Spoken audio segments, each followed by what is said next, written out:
Welcome back, and just like I said before, now we'll check out the results of some pharmaceutical companies that are listed on the Nigerian exchange.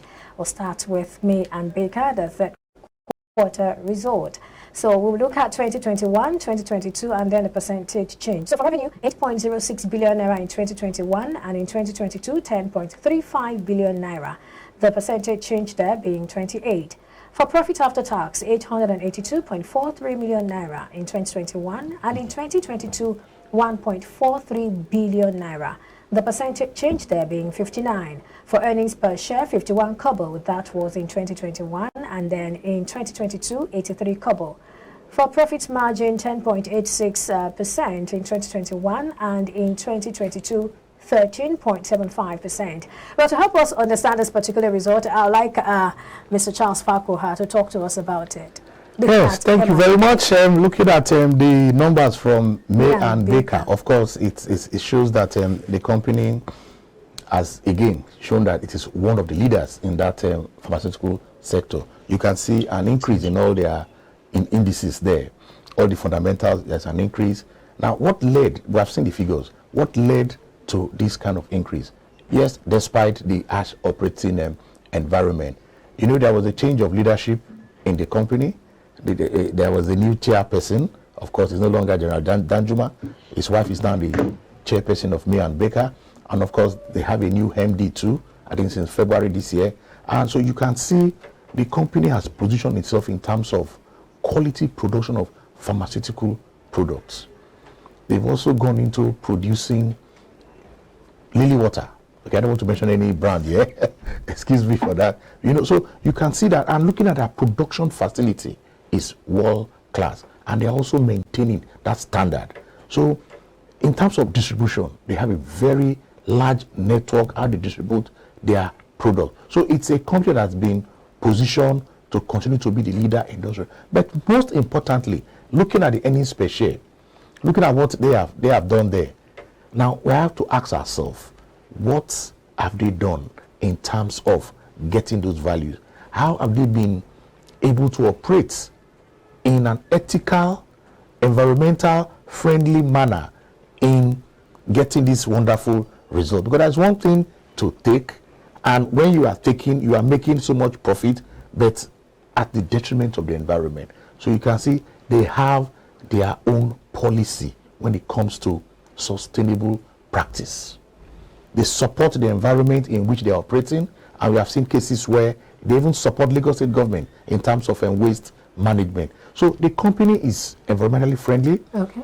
They are also very ethical in terms of their corporate governance. They even have a policy of trading their security, where you, of course, regulators have a rule that when you are trading your security, you must make this notice to the regulators. You must give them the notice that a director or a major shareholder is trading. So you can see that the company has applied all the principles of complying to best practice. So seeing this result, I am not surprised. Yes, exactly. I'm looking at the profit after tax, the 59% increase. That's a huge one. I mean, moving from 882.43 million to about 1.43 billion naira so in 2022. That's a good one. What do you think is responsible for that? Yes, like I said, cost management came into.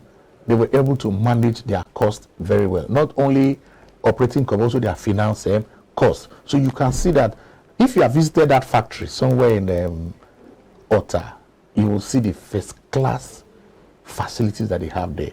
And of course, most importantly again, they are human resource. They have well-trained personnel to handle some of these production processes. They are also doing contract manufacturing. They are not just producing for themselves, they're also producing for other pharmaceutical companies. And of course, they are in partnership with the government, as we are seeing this kind of good results. I'll just encourage them to continue, but at the same time, managing the environment very well. We are talking of COP27.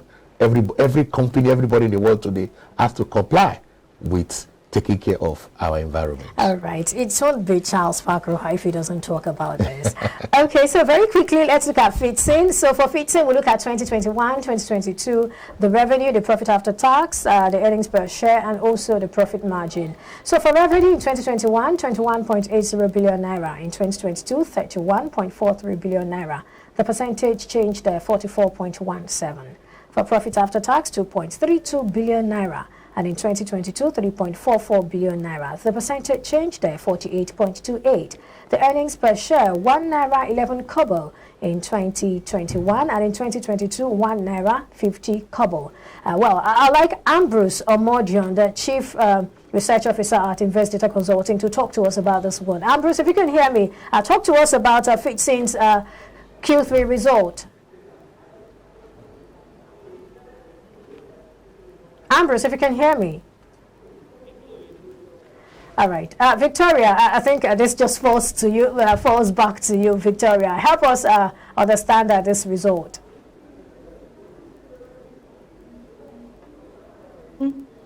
So we could actually see that there's a 44.17% increase in their revenue. So that actually led to another 48.8 to an increase in the profit after tax. So we've actually probably seen some cost reduction and also increase in revenue, because the revenue was really high compared to what they had last year. So it was really high increase in revenue. So that actually increased their profitability, and also you can see that they also improved their earnings per share. So that's I guess that's the reason for the.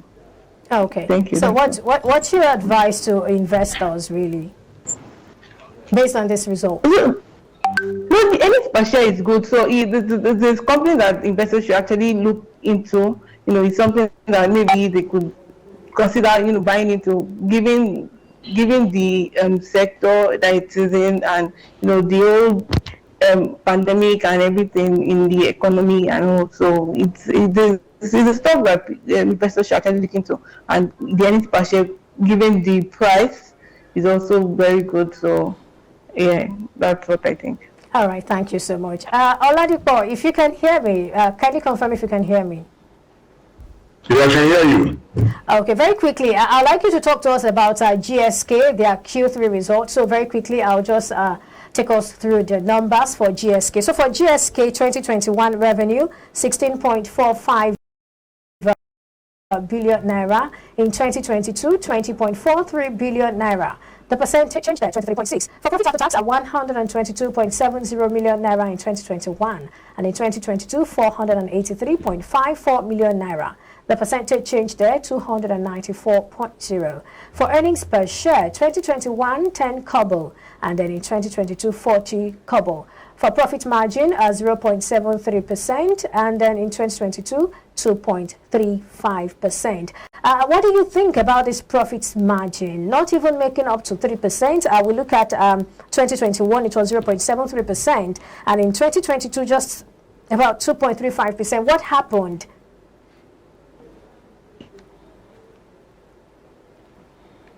Oladipo, if you can hear me, I'd like you to comment on this. Can you hear me? Yes, I can hear you. Go ahead, please. Yeah, I said it's actually a very good year for GSK. If you look at where they were coming from in 2021. For 2022, we noticed that they actually grew their revenue by about 24%, and also the profit after tax actually grew by about 294%. That's huge. Although people will feel that, okay, they are coming from a low base. But however, if you look at their financials very well, it would have been better than that if not for the tax expenses of about 232 million that they paid for the 9 month ended September. And also, if you look at their EPS, they've been able to grow their EPS by 300%, and this is actually a very nice one for the company. And also, if you look at the profit margin, the profit margin grew from 0.73% to about 2.35. It's a very nice result for GSK, and also it's a very good one for anyone that actually wants to look around the pharmaceutical company, because it shows that they've been able to actually weather the storm, and currently they are actually coming back very well, and also try to actually shave heavy weight that's actually pulling the company down. And at this particular point in time, if you look at GSK, they're actually flying lighter now, and also their result is showing all that it's a buy for anyone that wants to look around them, considering the result that was posted for the 9 months ended September. Well, I'll be wondering, isn't it too early to start praising them? I mean, we should probably give them some more time and see if they build on this. What do you think? Yeah, I get what you mean, but when you look at the performance for the year, and when you compare it with what they did last year, it means that they've been improving on what was done last year.